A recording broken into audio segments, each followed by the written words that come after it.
स्वर्ग की currency moral story. ये कहानी एक बहुत ही जिद्दी पैसे वाले आदमी की है। यह आदमी बचपन से ही बहुत जिद्दी और कॉम्पिटिटिव माइंडसेट का था। वो जब कोई भी चीज करने की ठान लेता तो उसके पीछे पड़ जाता और कभी भी हार नहीं मानता। इसी स्वभाव के चलते 50 की उम्र तक आते आते उसने कई कंपनियां खोल दी थी और अब वह शहर का सबसे बड़ा उद्योगपति बन चुका था। उसकी कंपनियों में हजारों लोग काम करते थे। यह उद्योगपति एक दिन अपनी गाड़ी में सफर कर रहा था। ड्राइवर ने उस दिन गाड़ी में कोई गाना बजाने की बजाय एक सत्संग चला दिया। उस सत्संग में कोई धार्मिक गुरु प्रवचन दे रहे थे। वह कह रहे थे कि आप चाहे जितने हाथ पैर मार लो, आप चाहे कोई भी उपाय कर लो, आप दुनिया में जैसे आए थे वैसे ही दुनिया से विदाई लोगे। गुरु ने इस बात को गहराई से समझाते हुए कहा कि आपने जिंदगी भर जो भी कमाया है या जिसके लिए आपने अपनी पूरी जिंदगी खपा दी है, चाहे वह घर हो, धन हो, शोहरत हो या और कुछ भी, वह सब आप अपने साथ कभी नहीं ले जा पाएंगे। अपने स्वभाव के अनुसार व्यापारी इस धर्मगुरु के बोलने को एक चुनौती की तरह स्वीकार कर लेता है। व्यापारी ठान लेता है कि वह इस धर्मगुरु के शब्दों को गलत साबित कर देगा। वो कुछ ऐसा करेगा कि वह अपना कमाया हुआ धन मरने के बाद भी अपने साथ लेकर जाएगा। उस दिन से उद्योगपति दिन रात यही सोचने में लग जाता है कि वह क्या करे जिससे वह इस चुनौती को जीत पाए। कुछ दिन बीत जाते हैं लेकिन उसे कोई भी ऐसा उपाय नहीं मिलता जिससे वह उस धर्मगुरु की बात को गलत साबित कर पाए। काफी सोचने समझने के बाद वो तय करता है कि वह अकेला ज्यादा नहीं सोच पाएगा, इसलिए उन सभी लोगों के दिमाग का इस्तेमाल करना सही होगा जो उसकी कंपनियों में काम करते हैं। एक दिन वह अपने सभी कर्मचारियों को एक जगह एकत्रित करता है और यह अनाउंस करता है कि जो भी उसे मरने के बाद पैसा अपने साथ कैसे लेकर जाना है, इसके लिए कोई आइडिया देगा, वह उस व्यक्ति को 1 करोड़ रुपया देगा। उद्योगपति की ऐसी अनाउंसमेंट सुनकर लोग कानाफूसी करने लगते हैं। कई लोग इसे एक मजाक समझते हैं और कई लोग सोचते हैं कि उद्योगपति का दिमाग खराब हो गया है, उसका मानसिक संतुलन बिगड़ गया है। उस दिन उद्योगपति वापस अपने घर चला जाता है।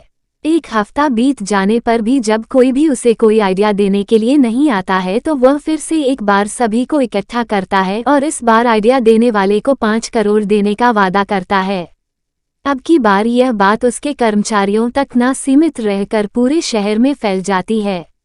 अगले दिन एक अनजान आदमी उस उद्योगपति के घर पहुंच जाता है।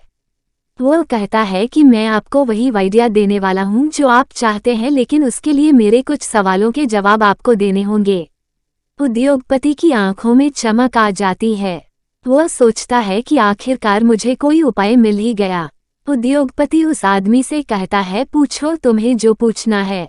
आदमी उद्योगपति से पूछता है, क्या आप कभी अमेरिका गए हैं? उद्योगपति कहता है, हाँ, कई बार। आदमी पूछता है, आप वहां पर अपने पैसे कैसे लेकर जाते हैं? उद्योगपति कहता है, मैं एयरपोर्ट पर जाकर उन्हें अमेरिका में चलने वाले डॉलर के साथ बदलवा देता हूँ। आदमी उद्योगपति से एक के बाद एक कई देशों के नाम बताकर यही सवाल करता है और उद्योगपति उसे हर बार जवाब देता है कि वो उस देश की करेंसी को एयरपोर्ट पर एक्सचेंज करवा लेता है ताकि वहां जाकर वह उन पैसों को अपने हिसाब से खर्च कर पाए। बार बार एक तरह का सवाल सुनकर उद्योगपति चिढ़ जाता है और वह उस आदमी से कहता है कि तुम ऐसी बेवकूफ़ों जैसी बातें क्यों कर रहे हो? सीधे सीधे मुझे उपाय बताओ कि मैं कैसे अपने सारे पैसे मरने के बाद भी अपने साथ ले जा पाऊंगा। आदमी कहता है, यही तो मैं कब से आपको समझाने की कोशिश कर रहा हूँ।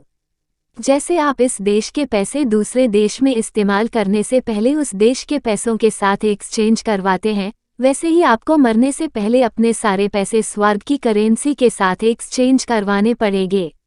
और स्वर्ग की करेंसी है पुण्य। आप अपने पैसों का इस्तेमाल ऐसे कामों में कीजिए जिनसे पुण्य मिलता है। बस यही एक तरीका है जिससे आप अपना कमाया सारा धन अपने साथ मरने के बाद भी ले जा सकते हैं। उद्योगपति को उस आदमी की बात समझ में आ जाती है। वह उसे उसके हिस्से का इनाम देता है और अपना बाकी का सारा जीवन दान धर्म और गरीब लोगों की सेवा में लगा देता है। दोस्तों, कैसी लगी ये मजेदार शिक्षाप्रद कहानी आपको? पूरी कहानी पढ़ने के लिए आपका धन्यवाद। Please like, subscribe, share and comment. Also, please don't forget to press the bell icon to get the notifications of all my stories. Namaskar.